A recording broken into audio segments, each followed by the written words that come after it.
kamusta? Ngayong araw sa kasaysayan ng Pilipinas, ipapaliwanag ko sa inyong lahat ang isang bansa na sumakop ito sa Pilipinas pero 2 taon lang tayo sinakop noong panahon. Tara, alamin natin ang kasaysayan ng mga Biton sa Pilipinas at bakit sila dumating sa bansa natin. Hindi sila dumating dahil gusto nilang sakupin ang Pilipinas. Noon pa man nangyari ito dahil sa digmaang 7 taon sa pagitan ng mga bansang Europa kalaban nung ng Gran Britanya, ang Espanya at Pranses. Dahil sakop ng Espanya ang Pilipinas, naging target ito ng mga Briton upang pahinain ang kampayarian ng Espanya. Noong 1762, dumaan ang malaking hukbo at mga barko ng Britanya sa Maynila. Madali nila nasakop ang Maynila at Cavite dahil mahina ang depensa ng mga Kastila noon. Tumakas ang gobernador general sa Ilocos at naiwan ang Maynila sa pamumuno ng mga Briton. Tumagal lamang ito ng 2 taon mula 1762 hanggang 1764. Sa loob ng panahong ito, sila ang namahala sa Maynila at kalapit na lugar. Nagpatupad sila ng sarili nilang batas at nagkolekta ng buwis. Gayunpaman, hindi nila nasakop ang buong Pilipinas. Ang mga Kastila at mga katutubo ay patuloy na lumaban sa mga probinsya.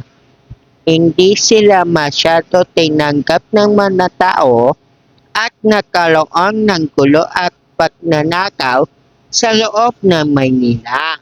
Noong una sila pumasok na matapos ang digmaan sa Europa, nilagdaanan ang kasunduan sa Paris.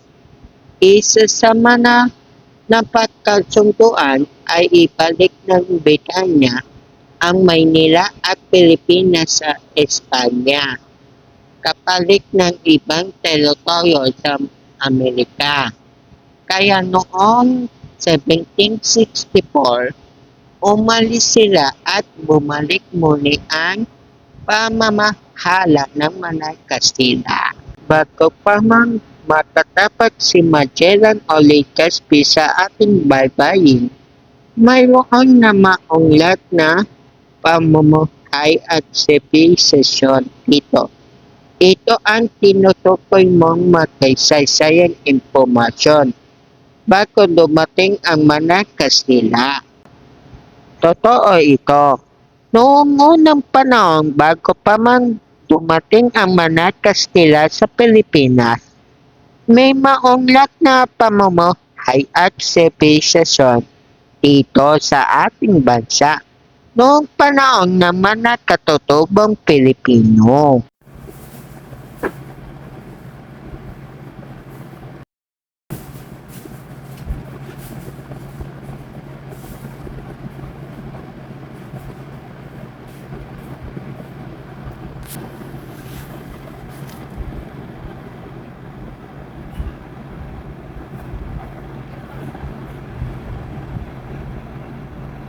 Aling sa mga bansa kaya ang pinakamahabang pananakop noong panahon sa kasaysayan ng Pilipinas. Okay? Nandito na po ang bawat taon ng kanilang pananakop dito sa Pilipinas. Okay? Una ay natin, British. Katulad ng sinabi ko kanina, 2 taon lang tayo sinakop ng mga Briton sa Pilipinas. Okay? Spanish. Ito ang pinakamahabang kolonyal sa ating kasaysayan. Hanggang ngayon may ugali pa tayong Espanyol. Kasi sila ang pinakamahabang pananakop dito, okay? Amerikano, medyo hindi naman to. Pero pwede na din kasi mahaba na din siya. From 1898 to 1946. Japanese, Japanese hindi masyado kasi maikli lang ang pananakop nila dito. Mula 1942 hanggang 1945. Ayun lang. Maraming salamat sa pakikinig at paalam sa inyong lahat. Hanggang sa susunod.